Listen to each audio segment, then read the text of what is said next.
सहारा enterprises तुमच्या स्वप्नातली गाडी आता कमी किमतीत.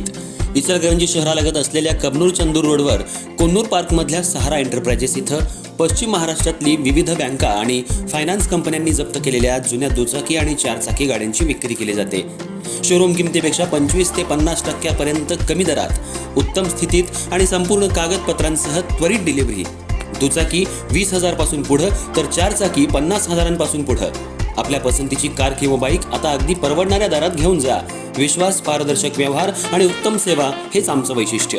पत्ता Konnur park, Kabnur Chandur road, Ichalkaranji. Proprietor Rajubhai आजगर.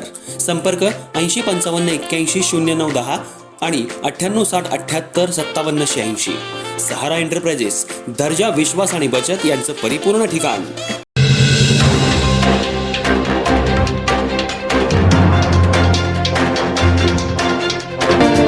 Ichalkaranji शहरातल्या 520 कोटींच्या भुयारी गटार योजनेच्या कामात नियोजनाचा अभाव आणि सुरक्षेच्या उपाययोजनांकडे होत असलेल्या दुर्लक्षामुळे नागरिकांच्या जीविताला गंभीर धोका निर्माण झालाय. निरामय हॉस्पिटल परिसरात गेल्या अनेक दिवसांपासून चेंबर आणि पाईपलाईनच्या कामासाठी मोठमोठे खड्डे खोदून तसेच उघडे ठेवण्यात आलेत. या ठिकाणी कोणतेही मजबूत बॅरिकेड्स, सुरक्षा कवच किंवा रात्री सहज दिसेल अशा प्रकारची व्यवस्था उपलब्ध नाही. केवळ लाल रंगाची रिबीन बांधून औपचारिकता पूर्ण करण्यात आल्याचं दिसून येत आहे. विशेष म्हणजे या परिसरात मोठ्या शैक्षणिक अकॅडमी, महाविद्यालय, व्यापारी संकुलं, रुग्णालय तसंच गजबजलेली बाजारपेठ आहे. त्यामुळे विद्यार्थी, पालक, रुग्ण, ज्येष्ठ नागरिक, महिला तसंच व्यापारी वर्गाची दिवसभर मोठ्या प्रमाणात ये-जा सुरू असते. अशा ठिकाणी उघडे खड्डे आणि अपुरी सुरक्षा व्यवस्था ही अत्यंत गंभीर बाब असून कोणत्याही क्षणी मोठा अपघात होण्याची शक्यता नाकारता येत नाही. या मार्गावर रुग्णवाहिका, दुचाकी, चारचाकी तसंच नागरिकांची सतत वर्दळ असते. विशेषतः रात्रीच्या वेळी वाहन घसरून गंभीर अपघात होण्याची भीती व्यक्त केली जाते.